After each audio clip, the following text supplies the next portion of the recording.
नमस्कार। मैं सुरेंद्र शर्मा जो कुछ चाह रहा हूँ,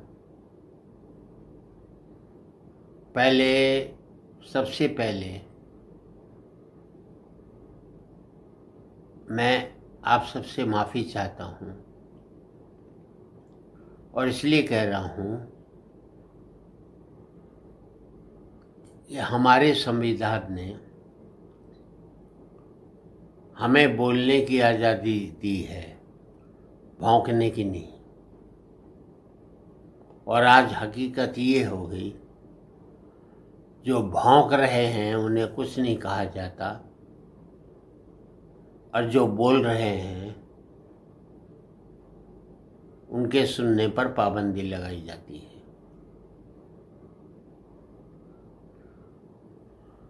कहा कोरोना की तीसरी लहर आने वाली है। मैं पूछना चाहता हूं इन वैक्सीन निर्माताओं से,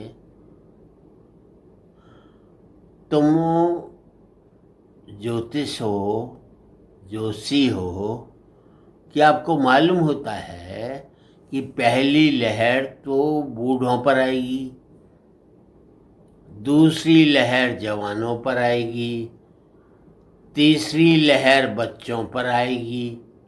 भाई मुझे ये बता दो, कौन सा वैज्ञानिक सिद्धांत है जो एक बीमारी को भी बता सकता है कि अब इस पर आएगी, अब उस पर आएगी। आगे जाकर ये भी बता सकते हो ये हिंदुओं पर आएगी, अब की बार सिखों पर आएगी, फिर मुसलमानों पर आएगी। आप अपनी दवाई का, आप अपने इंजेक्शन का विज्ञापन करना चाहते हो तो ये तरीका ठीक नहीं है। मुझे ये बता दो मैं कौन सी वैक्सीन लगाऊं। अभी 2 वैक्सीन है, एक रशिया की आएगी, 10-20 और आ जाएंगी। इस मुल्क के लोगों को मालूम होना चाहिए कि कौन सी वैक्सीन लगाए। मैंने अपने परिवार के 10 लोग खोए हैं जिन्होंने दोनों वैक्सीन लगा ली।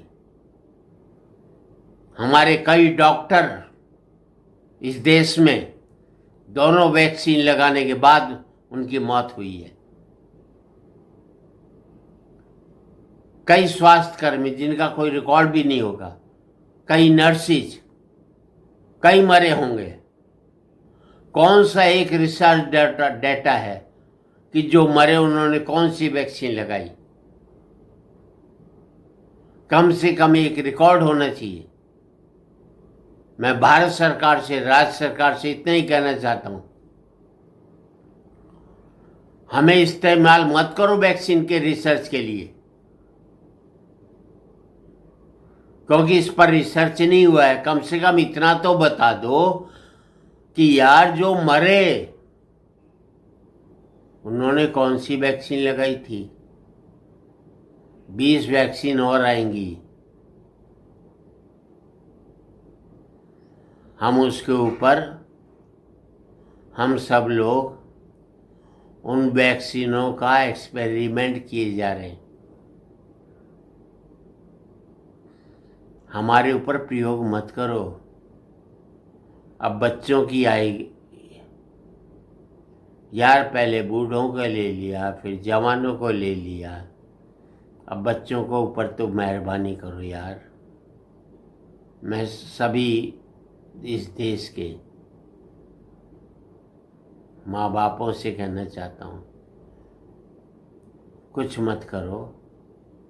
जो बच्चे तुम्हारे जंक फूड खा रहे हैं, जो बच्चे तुम्हारे खाने के साथ ड्रिंक्स ले रहे हैं, चाहे कोई भी कोल ले रहे हैं, वो ले रहे हैं, बाहर का खाना बंद करवाओ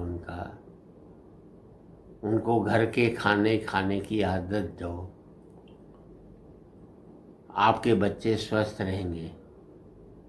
अपनी बच्चों की सेहत के साथ तुमने खुद खिलवाड़ किया है। खुद खिलवाड़ नहीं किया, तुम सब ने अपने बच्चों की आदतें खराब की हैं और उन आदतों की वजह से बच्चे बीमार पड़े हैं। एक बड़ा मजाक हो रहा है देश में, घर में रहो, बाहर मत निकलो।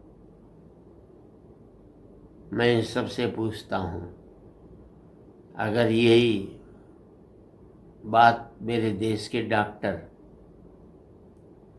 मान लेते कि हम घर में रहेंगे, यही देश के स्वास्थ्य कर्मी ये मान लेते कि हम घर में रहेंगे, यही स्वास्थ्य कर्मचारी ये मान लेते हम घर में रहेंगे, यही किसान जो सोच लेते कि हमें खेत में हल नहीं चलाना, हम घर में रहेंगे, तो भाई मरने के लिए वो लोग हैं जो आपको जिंदा रखे हुए हैं और हम उनकी वजह से जिंदा हैं।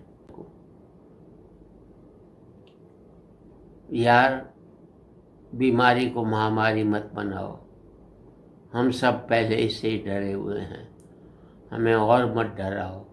हम भूखमरी के मारे हुए इस देश के लोग, हम बेकारी के मारे हुए इस देश के लोग, उसके बारे में सोचो। हमें कम से कम आपसे प्रार्थना है, कोई भी सरकार हो, राजनीति से अलग हटकर किसी और के बारे में नहीं सोचें।